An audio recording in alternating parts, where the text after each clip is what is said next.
Have you ever wondered why some people seem to effortlessly build wealth, while others, no matter how hard they try, always seem to be struggling? Is it just luck, intelligence, or a better starting point? Well, a lot of it comes down to something much deeper: the psychology of money. It's not just about what you know, it's about how you behave. Today, we're diving into the key psychological differences that separate the rich from the poor. And trust me, these insights might just change the way you look at your finances forever. Let's start with the most fundamental difference: mindset. The wealthy tend to have what's called an abundance mindset. They see the world as full of opportunities. When they encounter a problem, their first thought isn't, "I can't afford that," but "How can I afford that?" This simple shift in language opens up their minds to creative problem solving.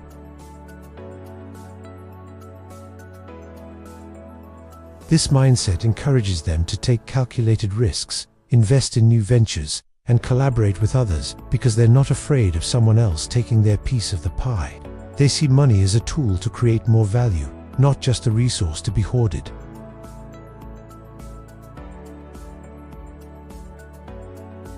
This is the belief that resources are limited and there's never enough to go around. This mindset breeds fear. Fear of losing money, fear of making a wrong decision, and fear of the future.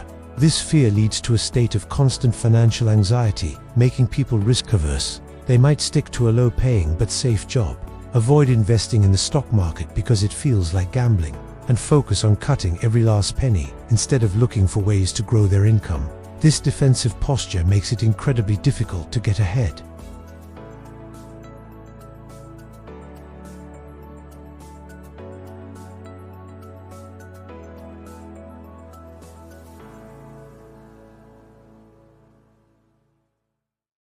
Kids who could resist eating one marshmallow for a promise of 2 marshmallows later on tended to have better life outcomes, including financial success. The wealthy are masters of delayed gratification. They understand that the small sacrifices they make today can lead to massive rewards tomorrow.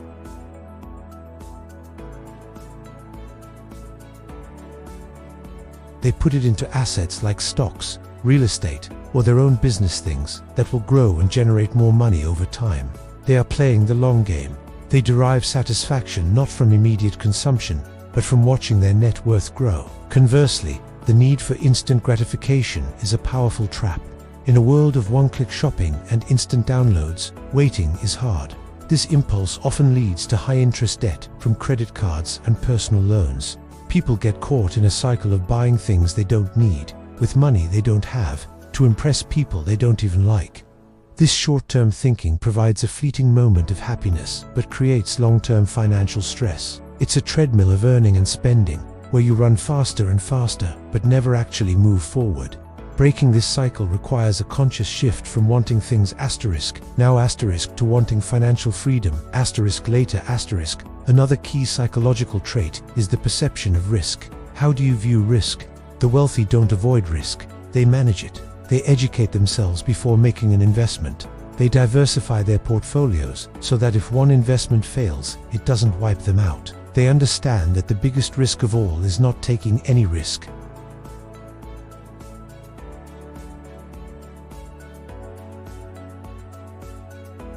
The wealthy see calculated risk as a necessary component of wealth creation. They're not gambling. They're making informed decisions where the potential reward outweighs the potential loss. Many people who struggle with money have a completely different relationship with risk. They see it as something to be avoided at all costs. The stock market seems terrifying. Starting a business seems impossible. This fear is often rooted in a lack of financial education. When you don't understand how something works, it's natural to be afraid of it.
They might rely on outdated financial advice from family or friends, or worse, fall for get-rich-quick schemes because they lack the foundational knowledge to spot the red flags. Without continuous learning, it's impossible to adapt to a changing economic landscape and seize new opportunities.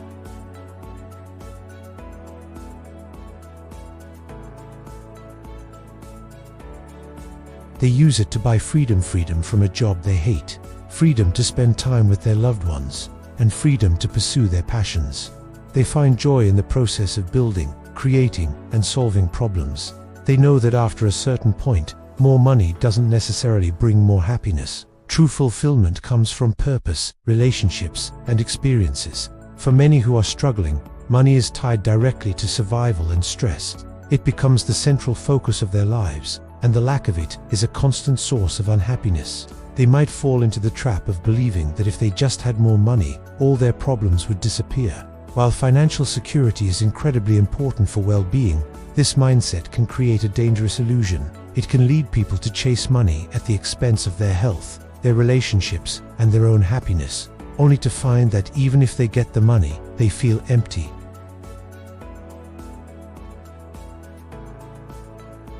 So, what can we take away from all this? It's a skill, and like any skill, it can be learned and improved.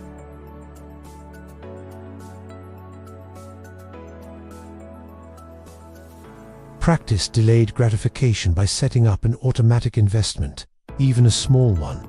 Educate yourself by reading one book or listening to one podcast about personal finance. Reframe your view of risk by starting small with a low-cost index fund. And most importantly, define what a rich life means to you beyond just the dollar amount. It's not about becoming a billionaire overnight. It's about making small, consistent changes in your behavior and your thinking that will compound over time into a life of financial well-being and freedom. Thanks for watching today. If this video resonated with you, give it a thumbs up and hit that subscribe button for more content on building wealth and living a richer life. I'd love to hear your thoughts in the comments below. What's one psychological money trap you've fallen into, and how did you get out of it? Let's learn from each other. Until next time, keep learning and keep growing.